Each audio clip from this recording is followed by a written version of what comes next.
রোজ একই ট্রেনে চেপে প্রায় 10টা 50 নাগাদ বিদ্যালয়ে উপস্থিত হয় বছর 30-এর যুবক শিক্ষক শ্রী পল্লব সেন। ছেলেবেলা থেকেই পড়াশোনায় বেশ মনোযোগী। গত 3-4 বছর ট্রেনে যাতায়াতের সূত্রে একজনকে তার খুব মনে ধরেছিল। সামনাসামনি বসলেও কোনোদিন কথা বলা হয়ে ওঠেনি দুজনের। বইয়ের মধ্যে মুখ গুজেই সারাটা সময় কেটে যেত মায়ার। এমনকি পল্লব কোনোদিন ভদ্রমহিলার মুখটি ভালো করে দেখতে পায়নি চর্মচক্ষে। কাজীপাড়া স্টেশনে মানুষের ভিড় ঠেলে সে নেমে যেত। তার যাওয়ার দৃশ্যের সেই পরিচিত ছবি মনের মধ্যে নিয়ে অগত্যা তাকেও নামতে হতো বারাসাত স্টেশনে। একটা দীর্ঘশ্বাস ফেলে নিজের জায়গা থেকে উঠে পড়ত পল্লব।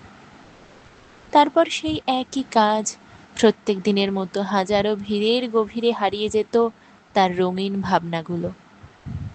22-23 বছরের যুবতী, বনফুলের মতো নরম, সুন্দরী, ভোরের প্রথম আলোর মতো সোনালি আভায় প্রজ্বলিত। দূর থেকে দেখা যায়, ছোঁয়া যায় না। আলতা পরা দুটি সুন্দর পা দেখে মন কেবলই তার মুখখানি দেখবার অভিপ্রায়ে থাকে।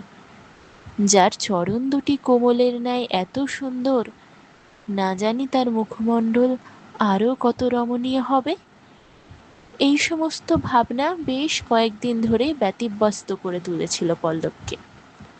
বাড়ি ফেরার পথে রোজ তার চোখ দুটি তাই খুঁজে বেড়াতো মায়াকে।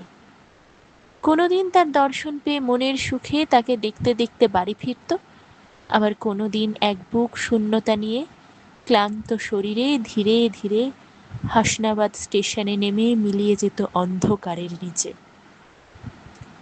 আজকাল মায়াকে আর দেখতে পায় না পল্লব।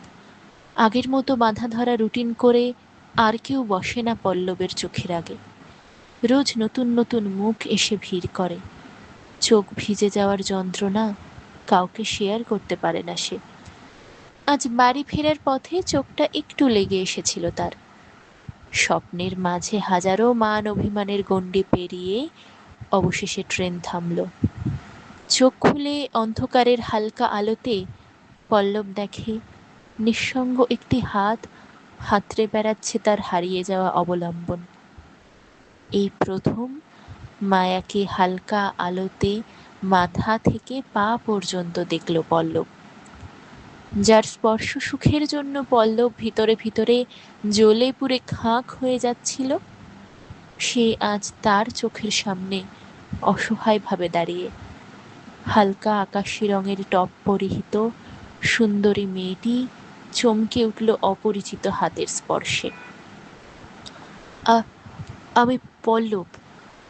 মায়ার পড়ে যাওয়ার লাঠিটা সামনে ধরে কাঁপা কাঁপা গলায় বলল, আপনি বোধহয় এটাই খুঁজছিলেন। হ্যাঁ। না মানে, বলছিলাম আমাকে একটু নামিয়ে দেবেন পল্লববাবু। গভীর যন্ত্রণার মধ্যেও একটু হাসি দিয়ে পল্লব বলল, হ্যাঁ নিশ্চয়ই, চলুন আমি আপনাকে ছেড়ে দিচ্ছি। মনের মধ্যে অনেক প্রশ্নেরা ভিড় জমালেও কথা হয়ে বাইরে আসতে পারে না ওরা। সমস্ত বন্ধন ছিন্ন করে মায়া মিলিয়ে গেল অন্ধকারে। পল্লবের সঙ্গে চোখের জল আর এক বুক যন্ত্রণা নিয়ে একাকী দাঁড়িয়ে হাসনা বাঁধল কাল।